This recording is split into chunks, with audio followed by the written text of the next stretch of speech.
Assalamualaikum warahmatullahi wabarakatuh. Perkenalkan, nama saya Najwa Davina Pateri Cendika dari kelas 10 AKL 3 nomor absen 4 akan bercerita tentang sejarah masuknya Spanyol ke dalam negara Indonesia. Sejarah kedatangan bangsa Spanyol dan Portugis ke Indonesia terjadi pada sekitar abad ke-16 Masehi.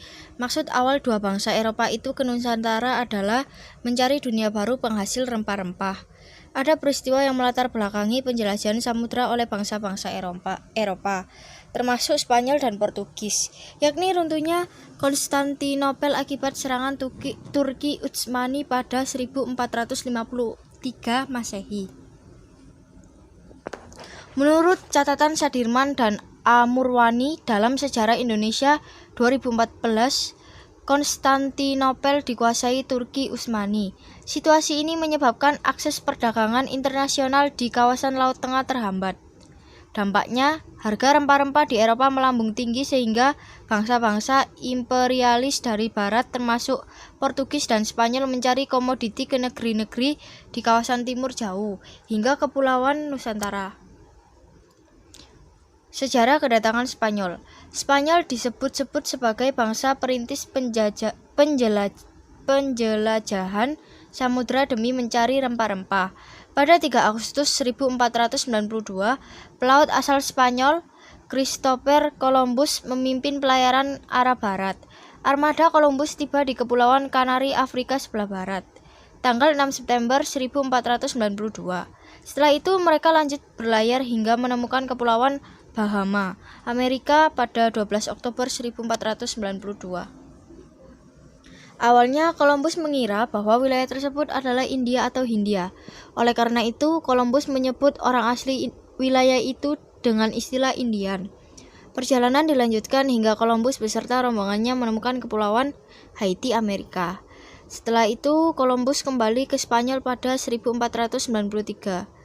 Berkat perjalanannya ini, Columbus diakui sebagai penemu benua baru yang bernama Amerika.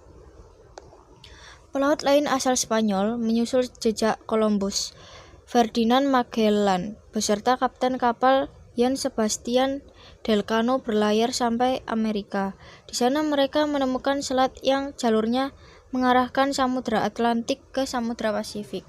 Maret 1521, rombongan kedua Spanyol ini tiba di Pulau Guam hingga sampai ke Kepulauan Filipina pada April di tahun yang sama. Di Filipina, dikutip dari Philippine Historical Review 1972, terjadi konflik dengan penduduk setempat yang menewaskan Magellan. Juan Sebastian Elcano membawa rombongannya melarikan diri ke arah selatan. Beberapa waktu berselang mereka tiba di Kepulauan Maluku, kawasan timur Nusantara penghasil rempah-rempah. Dampak positif. 1. Banyaknya dibangun pelabuhan-pelabuhan sehingga Indonesia menjadi pusat perdagangan di Asia Tenggara, terutama di daerah Malaka. 2. Setelah kedatangan bangsa Eropa di Indonesia, banyak berdiri pusat-pusat industri yang dapat mengurangi angka pengangguran di Indonesia. 3. Dibangunnya sarana jalan darat atau jalan raya sehingga antara kota yang satu dengan yang lainnya terasa dekat. Dampak negatif. 1.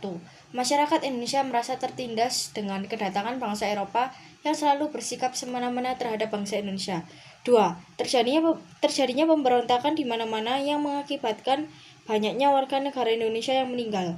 3. Bangsa Eropa mengadu domba seluruh masyarakat Indonesia. Sekian dari saya, mohon maaf apabila ada salah kata maupun perbuatan. Saya akhiri. Wassalamualaikum warahmatullahi wabarakatuh. Terima kasih.